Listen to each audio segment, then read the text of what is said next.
Uniso Economia.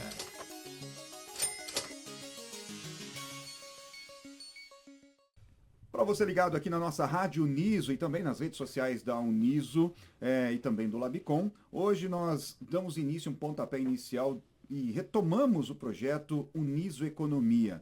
E para esse primeiro bate-papo, a gente vai conversar hoje com o professor Renato Vaz Garcia. Ele é mestre em Economia e coordenador do curso de Ciências Econômicas e do Laboratório de CSA aqui da Uniso. E a gente vai falar sobre um tema que tem tomado um espaço na mídia de uma forma gigantesca e tem preocupado tanto, obviamente, os economistas, também a política de uma forma geral e as famílias. A gente vai falar hoje sobre o impacto das bets na nossa economia. Professor, primeiro, obrigado por estar de volta conosco aqui agora Sim, nesse sim. novo formato, né? A gente poder conversar um pouquinho de forma até um pouco mais informal sobre os assuntos de economia e sem o economês que a gente fala sempre. É um prazer realmente ter o senhor de volta aqui na Rádio Niso. Eu que agradeço, Douglas. É um imenso prazer aí estar conversando um pouquinho com vocês. Eu acho que é uma grande honra aí da gente estar dando continuidade à Uniso Economia, porque é um assunto que se a gente levar a linguagem adequada, eu acho que é um assunto que interfere na vida de todo mundo. Então, todo mundo precisa estar atento, né, a alguns conceitos aí, a algumas questões da economia, porque afeta basicamente a vida de todo mundo mesmo, né? E para a gente dar esse pontapé inicial, queria que o senhor falasse um pouquinho sobre esse impacto das bets. Algumas delas, e o ministro da Fazenda, Fernando Haddad, ele anunciou que 600 bets pelo menos seriam bloqueadas. Esses bloqueios já aconteceram no início da semana.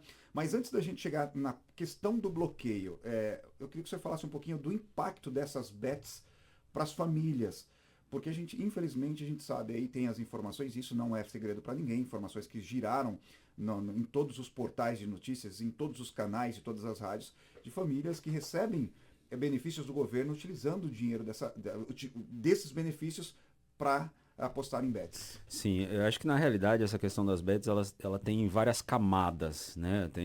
É um problema assim meio multidisciplinar, porque isso perpassa tanto questões referentes à saúde, isso é uma questão gravíssima, né? Porque envolve um bem que em economia a gente chama de bem tentador, né? É um bem que causa vício, que causa dependência. E, inclusive a teoria econômica tradicional ali, ela não tem muitos conceitos para explicar isso. Tem uma área nova da economia junto com a psicologia, que é a economia comportamental, para explicar um pouco isso. E tem a questão econômica em si, obviamente, né? Tem a questão, inclusive, legal, né? Que envolve lavagem de dinheiro e outras questões. Mas do ponto de vista econômico, assim, é muito grave algumas dessas questões, porque as pessoas, às vezes, elas entendem essas bets como investimento, e isso é uma coisa muito ruim, porque não é um investimento. Às vezes elas tiram recursos de investimentos para fazer isso, tira dinheiro de poupança para fazer isso. Então isso, de certa forma, acaba também gerando outros problemas para a família, para a sociedade, para ela mesma. O impacto disso em termos econômicos está sendo assim muito grande, né? E eu acho que é uma coisa que não só o governo, mas a sociedade de uma forma geral meio que negligenciou essa questão das bets, porque elas estão autorizadas, né, boa parte delas, tirando essas que foram impedidas, né, pelo Ministério da Fazenda de operar, mas elas foram já autorizadas desde 2018 a poder operar, só que a regulamentação só vai acontecer em 2025, então são 7 anos de lacuna que o negócio, que a questão ficou muito solta, né? Então eles operaram numa área assim que não tinha muito regulamento. Então não tinha regulamentação de publicidade, não tinha regulamentação de custos até, porque uma das coisas que a gente também explica muito na questão da economia é a facilidade com que você faz determinadas coisas. Então, quando é um bem tentador, você não pode fazer com que isso seja muito fácil acesso. Você tem que criar obstáculos, você tem que criar barreiras. E isso é uma coisa que não tem sem a regulamentação. Não tem barreira. Hoje, para você abrir uma conta numa Bet, é coisa que você faz em 1 minuto. Né? Com a facilidade do Pix, por exemplo, que você tem também, você manda dinheiro em questão de segundos para lá. Então, a regulamentação é uma coisa que ficou muito para trás e aí o governo está tendo que correr atrás agora. Fora essa questão que envolve até a questão pessoal, né, da pessoa usar o seu recurso para investir em bets, tem assim as questões que você falou em relação ao Bolsa Família, do gasto como Uhum. sociedade, isso também é gravíssimo, porque o governo ele já tem um recurso extremamente limitado. E a partir do momento que ele faz essas políticas de transferência de renda, que obviamente tem o seu mérito e que devem ser feitas, mas a operacionalização disso está sendo feita errada, né? Está errado. Se a pessoa está tendo recursos sobrando, entre aspas, para apostar, é porque alguma coisa está muito errada Ela com o não está recurso. precisando desse benefício. Exatamente, exatamente. E aí é uma questão um pouco delicada, né? Porque programas de transferência de renda, eles têm a ideia de deixar a pessoa gastar mesmo o que ela quiser, né? Uma questão mais de ser liberal nesse aspecto, porque eu não vou dar um voucher, por exemplo, para gastar no supermercado, eu não vou obrigar ela a gastar aquele recurso no lugar que eu quero.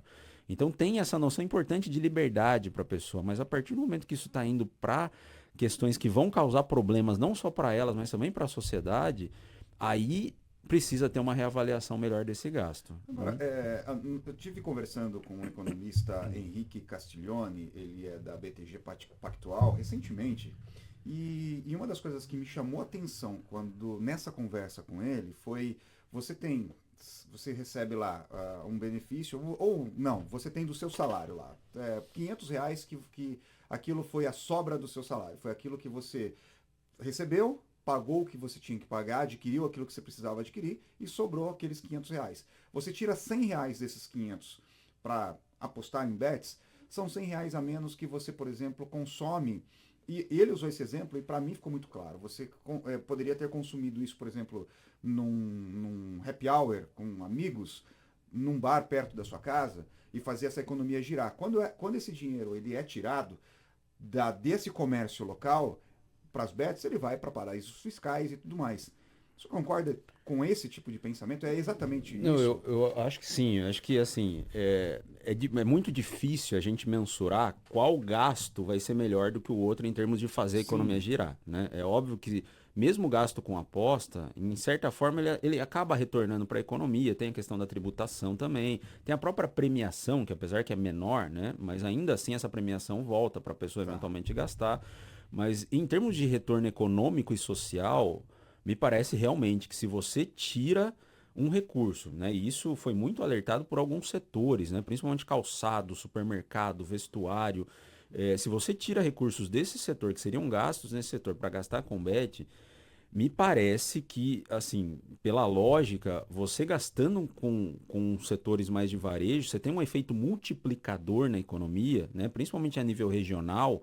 Esse gasto acaba se multiplicando por muito mais setores e consegue gerar mais retorno econômico e social para a economia. Então, o fato das pessoas retirarem recursos desses gastos e irem para as bets, isso causa um efeito bastante grande em nível de varejo, né, principalmente. E eu acho que não só a pessoa que daí, esse exemplo que você falou dos R$ 500 que ela tem, e pega lá um recurso para apostar. Por que não pegar esse recurso e fazer um investimento realmente? Né? A gente, infelizmente, aqui no Brasil não tem tanto uma cultura de poupar, né? De guardar o dinheiro.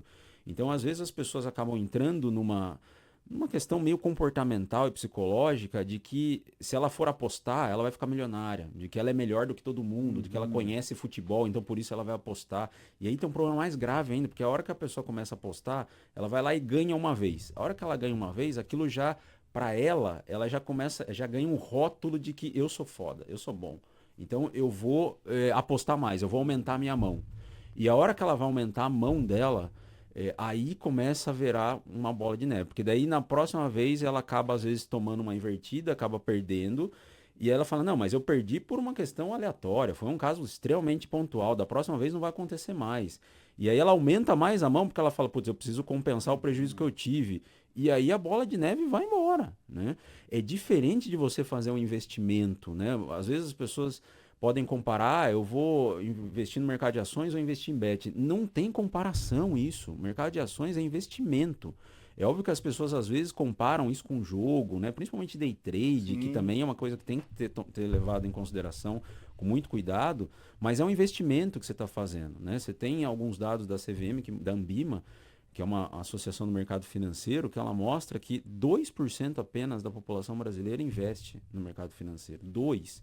Enquanto em bet são 14%. Então as pessoas estão gastando um dinheiro que não vai trazer um retorno econômico social nem para ela e nem para a sociedade, né? E ela acaba sendo iludida. É por isso que eu acho que a questão da regulamentação por parte do governo, assim, ficou muito atrasado. Ele tinha que regulamentar isso, principalmente do ponto de vista da publicidade.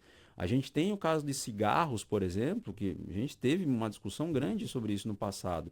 E hoje, cigarro, em termos de publicidade, é muita publicidade negativa. Você tem que ter pelo menos consciência daquilo que você está fazendo, né? E no caso das bets, não. A questão ficou muito solta, né? E aí as pessoas acabaram entrando e muitas delas perderam muita coisa, viu, Douglas? A gente vê por alguns casos de pessoas que perderam 500 mil reais, perderam o patrimônio da vida delas nisso, né? Tinha um caso de jovens, né? Que eles acabaram entrando com dívidas com agiotas, sem os pais saberem. Meu Deus. E aí os agiotas foram atrás dos pais, né? Ligando, ameaçando os pais, e os pais nem sabiam do que estava acontecendo. Aí que o filho abriu e falou que tinha pego dinheiro com agiota.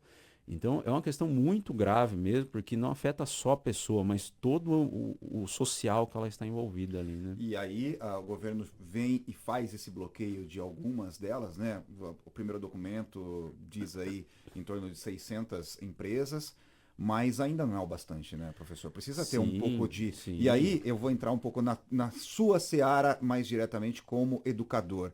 Precisa ter um pouco desta educação também. As pessoas precisam entender o quanto isso é prejudicial, mas com este apoio do governo. Exatamente, então, porque é muito fácil você fazer aposta. Então, o governo precisa auxiliar nessa questão também educacional, porque, assim, o estrago já foi feito, Sim. né? Para boa parte das pessoas, o estrago já foi feito. Mas, assim, o próximo passo agora é olhar para isso que aconteceu e não deixar que isso comece a criar mais ainda, né? Criar mais problemas ainda. A pessoa precisa ter consciência daquilo. É meio, assim, parece meio irracional a gente falar isso, mas, assim, as pessoas precisam ser ensinadas de que aquilo é um vício e que não deve ser... Você não, é difícil a gente lidar com o cérebro humano mesmo, né? Porque a gente fala, é só uma vez, é só 20 reais que eu vou colocar. Só que a gente não percebe, às vezes, como isso vai tentando a gente, né? Por isso que eu falei do Bento Tentador. A gente vai entrando numa questão que depois para sair se torna muito mais difícil. E o governo fez essa vista grossa, entre aspas, durante esse tempo, porque ele também tinha um interesse arrecadatório nisso. Então, a partir do momento que elas estão autorizadas a operar, o governo já começa a arrecadar alguma coisa. Então, o interesse do governo que está precisando urgentemente, né, fechar as contas no positivo, ele não vai se meter com quem está dando receita para ele, né? Então, o governo também foi beneficiado com essa Mas acaba sendo conivência. Um pouco controverso isso, né? Porque, e pelo amor de Deus, não estou falando da sua fala, mas assim, a controvérsia, porque o governo ele precisa pensar nessa arrecadação, ao mesmo tempo que ele não pensa no gasto. O gasto público quase que dobrou nesses últimos 6, 8 meses. Então, assim, a gente tem um gasto público, o governo está gastando muito mais do que arrecada e não pensa em diminuir esse gasto. Ah, sem dúvida. Isso eu acho que daria um outro episódio aí de podcast, porque o ajuste que o governo está fazendo nas contas públicas é só esperando que a receita venha, né? Gasto não passa longe, né, da discussão hoje em dia. E aí entra a questão, inclusive, do Bolsa Família. Sim.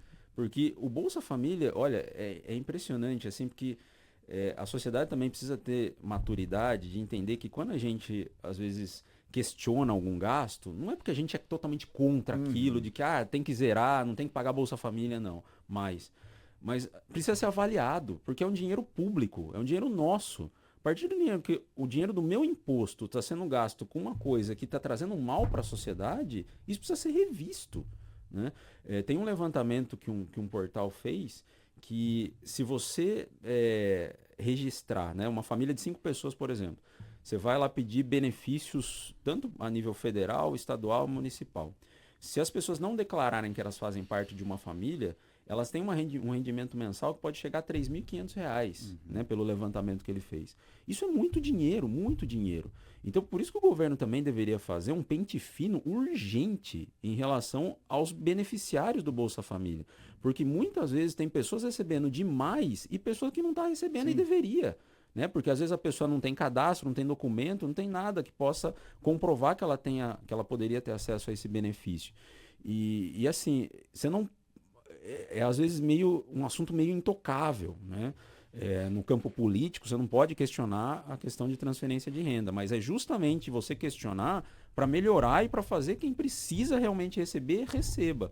Quem não precisa receber e está gastando com supérfluo, não tem que receber esse dinheiro, né? Ponto final. Precisa ser feito realmente uma análise de ponta a ponta da linha. Professor, muito bom conversar com o senhor, aprender, obviamente, aprendi algumas situações novas aqui.